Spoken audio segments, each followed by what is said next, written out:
All right, guys, let's do this. What up? It's JoJo on the radio. This is the iHeartRadio Countdown. Zara Larsson. Oh, my God. Great to see you. How are you, Zara? So good to be back. I'm great. How are you? I'm doing awesome. We got so much to chat. We got music. We got life. I think the last time I talked to you was Zoom. God, I'm so glad that's done. I'm so happy I can see you face to face. Oh, man. Right now. Zoom is wonderful technology, but I am sick of everything. I can only imagine. Oh, my God. Zara, before I get to music and, of course, Can't Tame Her and all this good stuff, 2 Zara stories stick in my head, and I think these came from the pandemic. I'm excited. You can retell whichever one you want, but okay. I love the story that you told me that you don't, like, you can rewear clothes because sometimes an artist, if you rewear an outfit, fans beat you up, and you said, dude, I've got a freaking washing machine. That's one of the stories. Yeah. And the other one where you had speaking of Zoom, the Zoom disaster. We've all had those disasters where, you know, you look nice from the waist up. Oh, yeah. But you had some sort of a wardrobe malfunction, we'll call it, you know. Retell either one of those kind of. I don't remember the wardrobe malfunction. Wasn't me just not wearing pants, I guess. I think it was something like that. Yeah, probably. I'm sure you had something on, but yeah, maybe. Perfect. Okay, well, a little something. Yeah, no, for sure. But I feel like, I mean, we never know. We're all good now. We're all good. We're good. We're all fully clothed in the studio. Perfect. No, but that's like the beauty of Zoom. I mean, that's one of the reasons why I liked it, because you can wear like a shirt and a blazer and like look nice in the hair, and then you can be like you can sit in bed, right, and like have the duvet over your legs, and no one will know. By the way, I was talking to Adam Lambert a few minutes ago. Yeah, he was just here, and he was talking about. He wrote. He's got this project he's about to release in next year, but he wrote it during the pandemic, and he said writing on Zoom was because he had some producers. Yeah. I don't know where they were. He said it was just an awful experience. I mean, they did it, but have you had that writing with the producer? Tried. And how does that work for you? I tried once, and I said, no, thank you. This is awful. No, it really wasn't. It's not the same. Because I feel like, I don't know how people have done it. I think a lot of writers did it also during the pandemic. And, you send the track so you can listen to it in real time and for it to not be delayed when you sing over it in the Zoom. And, and then you can, send the lyrics back and forth. But I just, it didn't, like, I don't know, like writing a song together with people is also such, I depend a lot on the energy and like the vibe in the studio and how we are feeling that day, or how we are, just all the things that you don't really say that are just in the air. And it sounds really dramatic, but no, I think, I think sometimes you just won't capture that magic feeling when you do it on Zoom. Like I tried it and it just really wasn't for me. So I'm so happy that we can go back to like be in the studio, look at each other's faces, just hang out and feel that energy and vibe.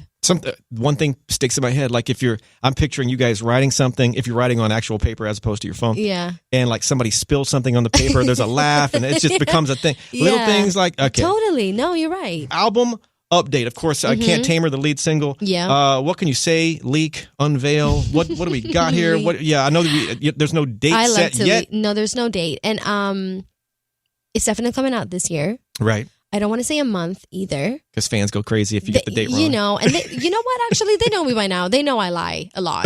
That's all whenever I have whenever I have like an announcement, they're like, we're not sure about this. Like, they want it to come from like my label or something. That's when they believe me. They're like, oh, it's actually coming. Like, that's nice. That's hilarious. Didn't you tweet like, it's coming soon? I lied. I need something like that. Yeah, oh my God. I lied. It was a lie. It's not, I mean, I think also soon is... soonish. Like how soon is soon for you, and how soon is soon for me. Fair point. We all have different. Soon for me is just like it's happening someday. Okay, that's the we need like a Zara Larsson kind of a translation dictionary. Yeah. Soon this year for sure. I feel really, really good about it though. I feel so excited, and you know what? I feel calm, and that is something that rarely happens. I don't know if it's like I'm just more confident and older now, and like just really in tune with like what I do and myself. But I feel so good about what's coming up that usually I stress a lot and I'm nervous and anxious, and I think that's just human. I think that's how you feel before a release, because you've been working on something for really long, and then all of a sudden you have to like release it to the world and you have no control over it anymore. But now I'm like, oh, like, lucky you guys, you get to hear this. And then after this, we have something even better coming up. And then after this, we have something even better coming up. Like, I just feel really good about my whole album. And I just also have reminded myself that I just love what I do. And I think that was really hard also in the pandemic because you kind of forget, like, what is this going on? Like, I can't perform. I can't be in the studio. Like, the joy of making music is back in full force in my life. So I'm just so happy that I get to do what I do. Yeah, I feel really happy and excited, and I can't wait for people to just hear all of the stuff that I've been working on. But specifically, Can't Tame Her is such a fun, like, energetic. What a track, man. Yeah, like, What it a hits you right in track. the face, and I feel really confident listening to it. I feel really happy. I feel like I can do anything. I feel very unstoppable. Like, it was a really good energy to start off the new year with, to just carry me through, the whole release. You started your own, I wrote this down because I thought it was so powerful. You started your own record label, Summer House, in 2022, and you acquired ownership of your own music catalog. Mm-hmm. That is a boss move. It really is. Walk me through that, because that's just huge. Yeah, no, it's huge. And I'm so, so thankful and lucky that I had the opportunity to do that, because not a lot of artists get that, sadly. Did you have to fight for it, or were they kind of... No, see, so I'm signed to, or I was signed to 10 studios in Sweden. That's where I first got signed, where I first released, like, my album, One, which never came out outside of Scandinavia. So I started very, locally, like in Sweden, and then 10 later licensed my music through Sony, right, and Epic Records. So I basically... the Ola, the guy who owned 10, he said, you know what, I think my time is up. Like, I've done this. I'm pushing 80 years old. Like, he had an amazing, legendary music career in Sweden and internationally. And I'm just ready for you to own these records if you want. Wow. And I said, absolutely. So he was really, really generous with the offering, and he just wanted to, instead of like making a few, extra bucks or selling it to even, an investment company or someone who isn't interested in music at all, just for like the money, he wanted to just make a good last, not impression, but like he wanted to do the right thing, Right. And more than the money, he just wanted to be a good person. And I respect him so much for that. So he sold it to me. So I bought basically the contract from 10. So I'm still signed to Epic, but I have all my, records, and I own the copyright. And it really just feels so amazing, because it's like, I also feel like I'm in a different position when it comes to making deals, or even speaking to Sony now. Like, I'm in a different position now, and I own a way larger part of what I do. And even the songs that I didn't write, like Lush Life, or my first songs that I released, that is such a big part of who I am as an artist.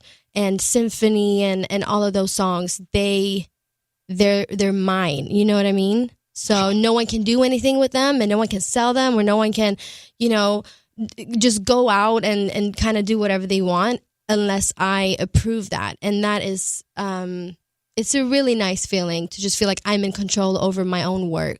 Such a powerful move for you. Yeah, and, I feel so happy and lucky. And credit to this guy. What a good spirit. What a good soul. Such a good guy. Such a good guy. Good things are coming to him and his family for stuff like that. Oh my God. I'm putting that out there. Going to play Can't Tame Her in a couple minutes here. But you said it fits well into your catalog, yet there's something different about it. Mm-hmm. What does that mean? I think it has like the confidence that I want in my songs. It has the like hits you right in the face. It's very instant. I think it feels like retro, but still fresh. Okay, yeah. You know what I mean? I feel like it's definitely something recognizable that even the generation before mine, like my mom and my dad and like my manager, they're all, because it's very much in that what we were inspired by was songs in the very early 80s. And I have a few songs like that, but none of them have been my singles. And funny that we talked about like my first album that ever was released here outside of Scandinavia. There's definitely stuff like that on there too, but that sounds more like Can't Tame Her. But this one is really just like, it has a really special energy, and I feel like I just want to have it on repeat when I listen to it. I feel so powerful. I don't know. I just it really captures like a spirit of like, you can't tell me what to do. When I listen to that song. That's kind of what you're all all about. That's you. I mean, taking control of your music, doing your thing. You're in a place where you feel. I mean, just you can't tame her.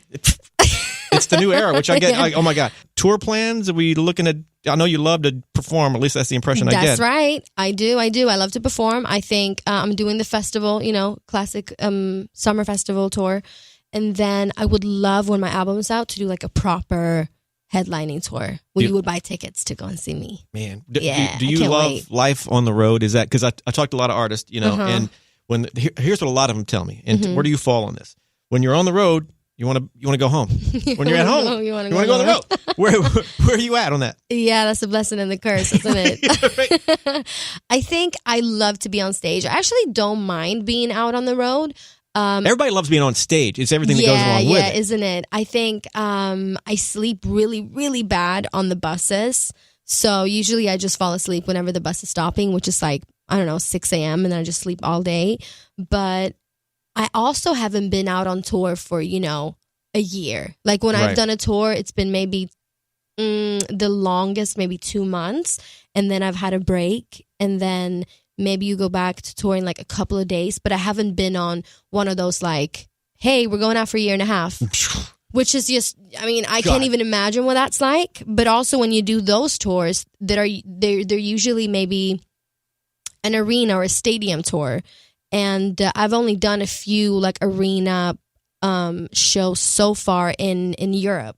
So if you would go on a arena or stadium tour, you would probably have like a really nice room. You'll probably have like a really nice, you maybe have a little masseuse backstage. You maybe like, I don't have budget allows. So maybe it's a little nicer as well. I can't wait to see what that's like. It's going to happen. Yeah, I'll let you know. True or false? I think you just said this sort of when you finished Can't Tame Her. You finished everything in a day, I believe, right? Yeah. You couldn't stop listening to it. No, I couldn't. And is that normal for you, or is that? I know you love your songs, otherwise you wouldn't put them out. But this one you just could not turn off. Yeah, I think that's sometimes you can't overthink stuff. Like at the end of the day, like why is a song that you think is good? You don't know, like it's just good. And what we also did when we wrote the song, like, we had 3 days, me and Emanike and Mother, the producer guys. I usually start like, okay, let's do 3 ideas, or like, let's do a verse and a chorus and then move on, a verse and a chorus and move on. And we did that. I think this was maybe like the 3rd song that we did of the day. And then once we've done the first verse and the chorus, we just automatically started writing the 2nd verse, which is also a really good sign. So you couldn't like stop. You're like, boom, we boom. didn't want to stop. We're like, okay, let's finish the song. Like, it's so good. And then after it was just like, wow, this is kind of banging. Like, let's play it again. And then we just sat there like, we should play it again. Like, what did we should play it again. Yeah. We just did something. Yeah. Dude. Like, it just feels so good. And actually, the more I listen to it, the more I like it. I don't really get tired of it. Like, it really I'm in. Like, when the 2nd verse comes in, you're like, yeah, like, I'm in this. Like, it's just, I don't know. I love it. And I don't know. It just speaks to me.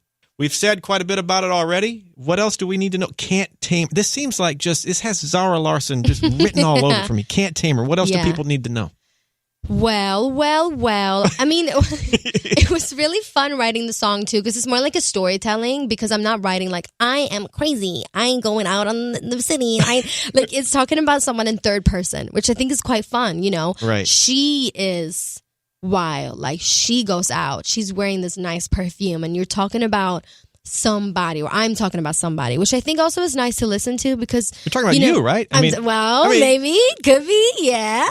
No, totally. I definitely relate to that girl. Absolutely. That. I am writing about me, but I like the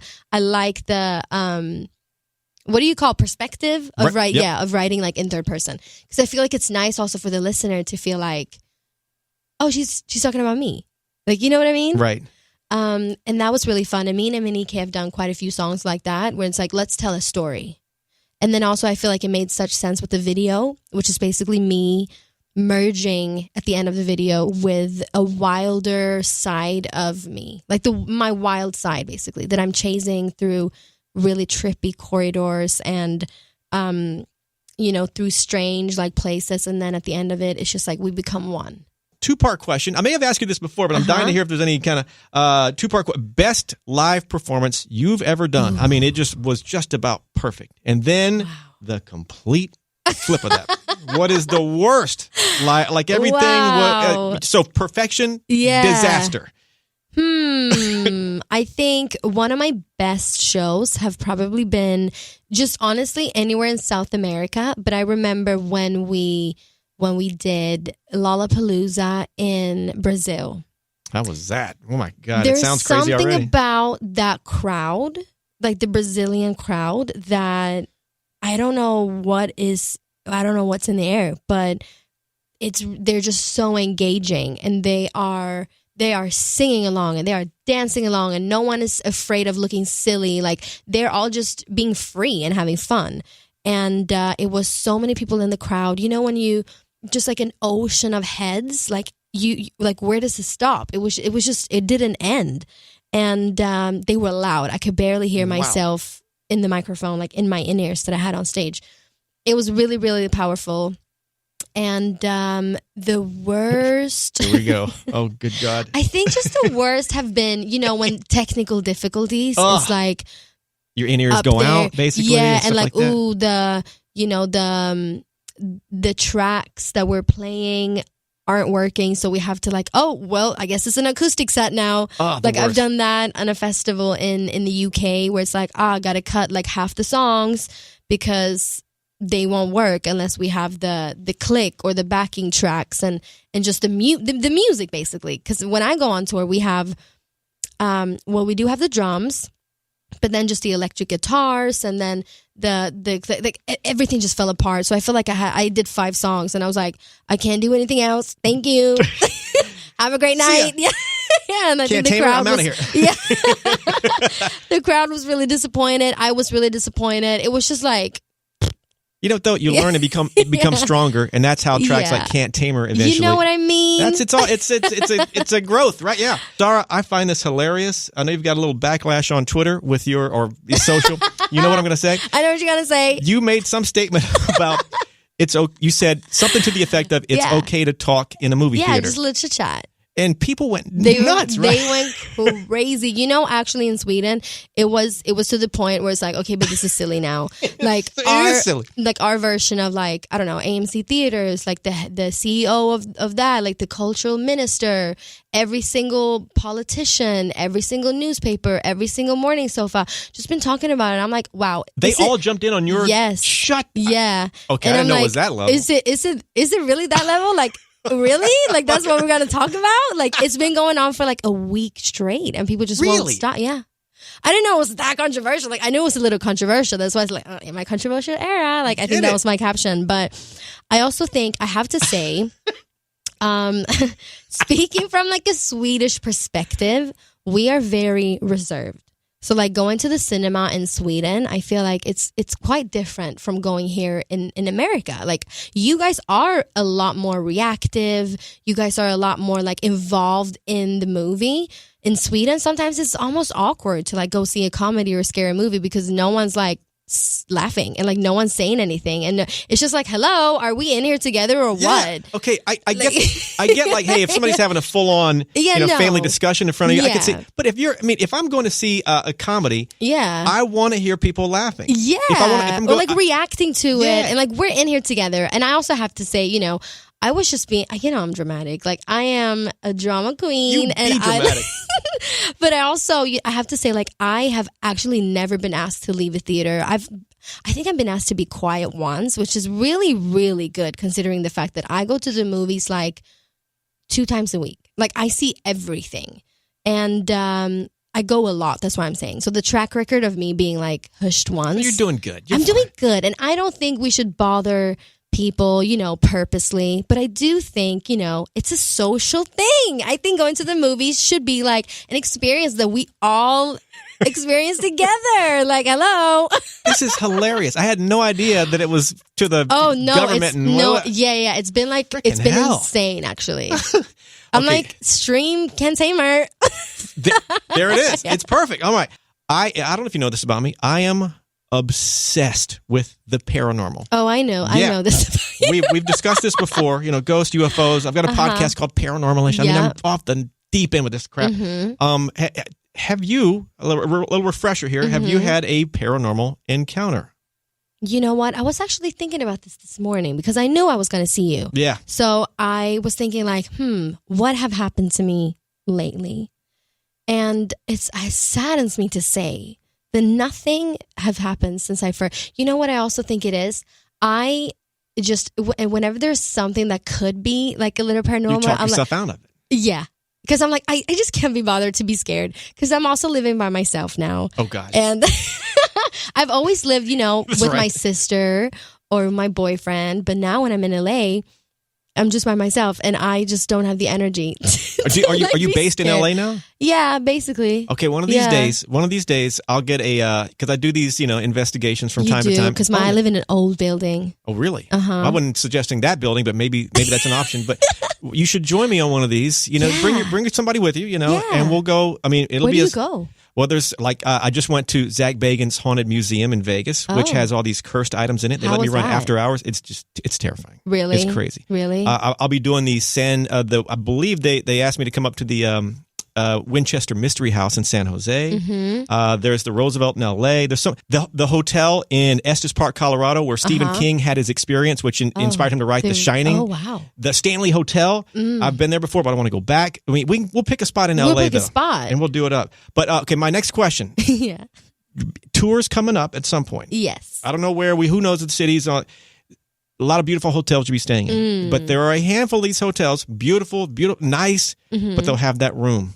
Room 112. Room. How do you know? Do you just Google? Do you call them before and say, hey, I want to stay in the haunted room? You can do that, but if I know where you're going, I will find it for you and present it to you as an option. You'll probably say no. Yeah. No. I'm kind of down. Okay, I'll find the room and say, hey, Zara, here's the history of the room. Here's what people claim they see. Would you want to, request that room? What could be like the history? Someone like getting killed in there? Something crazy like that, and then they see chairs float or voices or things, and there you'll be by yourself in the room. What's the craziest thing you have seen then? You know what? I haven't seen something where it's like, wow, there is a spirit in front of me. But I've had doors, multiple doors in a room slam by itself. And maybe there's an explanation. That happened to me in King of Prussia, Pennsylvania. I don't know what happened. Did you know that you were going on a spooky mission, or did it just happen like randomly? This is in a building that I lived in that had a history, but nothing ever happened to me in this particular building. And it happened in like an elevator kind of, before you go in that little kind of corridor or lobby kind of thing. Boom, boom, boom, boom. Oh my God. And it scared the crap out of me. It was terrifying. Yeah, see, if that happened like where I stay, I would just be like, cool, I'm living out on the street now. It's nuts. All right, well, we'll discuss this later. Zara, probably the most important question I'm going to ask you today. Do you have your Beyonce tickets yet? Of course. Of course. Talk about when you heard her announce, I know you're just obsessed with her. Yeah. As my buddy Ronnie here is as well. Let's go. She's starting out in Stockholm. She did that for me. Give me the whole thing. When you heard it, I obviously knew she was going on tour. It was like a lot of people, I think like Ticketmaster France or whatever, like accidentally posted on their website too early. Like people, they missed it. And I knew she was going on tour. So, because you have the inside. No. I was just going to say, not that I personally knew, people told me, but I just knew like she's going on tour. Like I felt it in my Beyonce's, like my Beyonce tingles were telling me that. And, I just, I've seen all her last tours, and it was an obvious thing for me to go on this one too. But I think one of the most beautiful things about being an artist, I've said this before, is that I am signed to Live Nation as an artist. So guess who I called? I still had to pay for the tickets though, which I was like, oh, I can do that. It's Beyonce. Hey, you know what? Can't tame her, but you can buy tickets. But I'll see you in Club Renaissance. I'll be there. Have you met her yet? Yeah, I met her. I think you told me. Yeah, okay. I met her years ago, but she was just so lovely and beautiful and humble. And I felt like, because sometimes she don't really do meet and greets. I've done meet and greets with other artists that you pay for a meet and greet and then you get to take a picture with them. But in those experiences, like, they didn't really acknowledge me or look at me. It was just like, hey, take a picture, leave. But she was really, I have been calling and emailing everybody that I knew to like set this up like months in advance. So the fact that it happened was just incredible. And then we just had like a moment, like we were speaking for, a couple of minutes. And I actually am so surprised that I even got to say like, that I was able to say even one word. I thought I would just lose it and melt. But she was so nice. And like, I feel like she knows how to do it. She knows how to get people comfortable, because I bet she must be used to people just crying when they see her. God, one of these days, let me just throw some crazy talk out there. Mm-hmm. One of these days, you're going to work with her.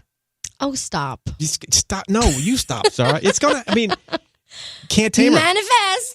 Really, you're becoming what you see. You're becoming that. Yeah. And what if she like knows about me? That would be crazy. But sometimes I feel like she's like a professor in music, and she knows she got her ear to. I bet she knows. Don't tell me that. I bet she knows. we just put that out there. One day. Little manifest garden right there. Zara, safe to say we're starting a new Zara era. Yes. Right now, the Can't Tame Her era right now. Yeah, let's talk do about it. this era. Give me.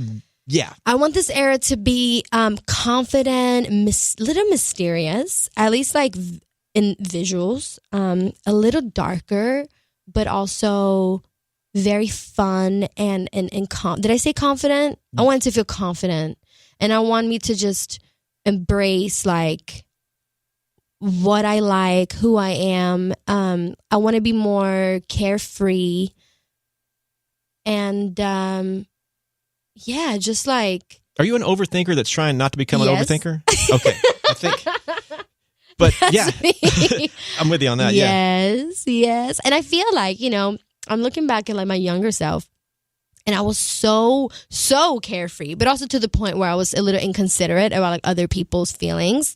But I just didn't give up. Like I didn't care about anything. And I think I want to find like a happy balance between like do what I want to do and not care about what other people think about my choices and like how I want to express myself creatively, or how when it comes to like me, Right. and then still be a good person and like stand up for myself and other people. And because I think like years and years and years of we can laugh about like even speaking about something that really interests me, like feminism and that. And obviously I have very firm beliefs in that, and I know where I stand, but also expressing your opinion and having a lot of other people being against that, you can say like, oh, like you guys, like obviously I think you guys are just stupid.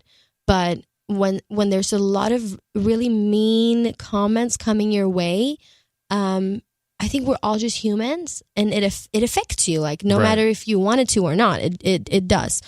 But I really want to be strong enough to not even say like, oh, but I go in and I read this and I don't care. I want to be like, I don't even read it. That's to the point where I don't care. Because sometimes I know if I say something like controversial, or I don't even think it's controversial, but let's say like about women or feminism, and then I go in and like read my mentions to just see like, oh shit, what are people saying about these? I don't care what they're saying about it. Like I want to get to a point where it's like I'm not even concerned about what you have to say about this. You know what I mean? You know the difference? 100%. Because sometimes I feel like I go in and I want to check so bad. And even my music, like how are you guys feeling about this new song? How are you guys feeling about this new video?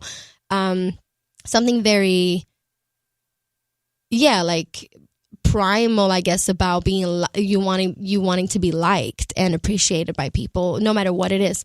But I think also if you are strong in yourself and you believe in yourself, then all that like external validation shouldn't be playing such a big part in how you are feeling about yourself.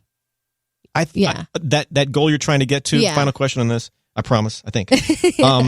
you're trying to get to that level where you don't, like, I don't care what you say. Yeah. You know, don't love you, don't hate you, just don't, you know, I'm indifferent to it because I am so sure in myself. And that's, you know, I think we all, maybe some people have reached that level, but I think for me, I think it's a constant battle because as an artist, I think also it's, you know, and that's what I do because I want that validation and I want to be on stage and I want people to applaud me and like, you're amazing. Like, I want to see that, you know? And then if you want to see that, you are bound to see all the negative stuff as well. But I think I just want to make sure like I do what I do because I think it's amazing and I love it. And then however people are reacting to it, it's out of my control and I don't care. Are you to that level yet as far as the negative comment? But I'm working on it. Yes, I'm so much closer than I have been. And I think it's a constant, it's like you have to remind yourself constantly. And I think it's, you know, certain days you can tell me anything. Like I am the best person in the whole world. And then other days it's like, oh, it's a little rocky now. I think it goes up and down. But at the end of the day, to just be so secure in like what you do in yourself that all the outside is just like, you know? Yeah. But Can't Tame Her, that's really how I feel. When I made the song and when I listen to it, I'm like, that is the person I want to be. You know, the confident person. Final question. Oh, one more thing at you, Zara. Yeah. This album. Yeah. You haven't given a title to the album yet. No, not yet. But Can't Tame Her seems it could like be that. That seems like the. It's a close number one. It's such a powerful statement song. Granted, I'm sure the album's going to take different twists and turns and whatnot. I mean, I haven't heard it. I do like that title a lot, actually. It's perfect. Yeah, thank you. I mean, you kind of, if it's not Can't Tame Her, it's got to be something. How do you top that? No, it's true. It's true. It's funny you say that. Yeah. I've been thinking a lot about that, actually. And it's between that or like maybe one other title, which, you know, I'm not completely sure of. But Can't Tame Her is a great album title, and I feel like it encapsulates me and the project. The Can't Tame Her era. Mm-hmm, I mean, exactly. Something has clicked. You turn a corner. Yeah, I think so. Maybe I'm reading that right. No, I feel you. All right, you're right. Yeah, Zara, I am right. Yeah, yeah. I think I am. Yeah, yeah. I need to be confident too. Your family, your friends, that close circle you've been with for a while. Yeah. What's their reaction to this success you've had so far? Granted, you know, you're a young artist, you got a lot, crazy things to do, but so far you've done a lot of stuff, you know. Yeah, I have. The freaking government's talking about your movie thing. What's their reaction to all your success? What's going on? Sometimes, you know, I'm like, wow, I'm still just 25. Like I've accomplished a lot and I have a lot to go, you know, that's how I feel. That's exciting. That's exciting though. That's so exciting. No. I feel like it's a journey. And I'm loving every step of the way. But my family and friends, in the best way, like they don't care. Gotcha. You know what I mean? I know that feeling. Yeah. Dude. Yeah, they don't care. And it's so funny. Like my parents, I don't know if it's a cultural thing, but like even when I try to treat them to stuff and like, you know, we should go on vacation, like I'll pay for it. They're like, no.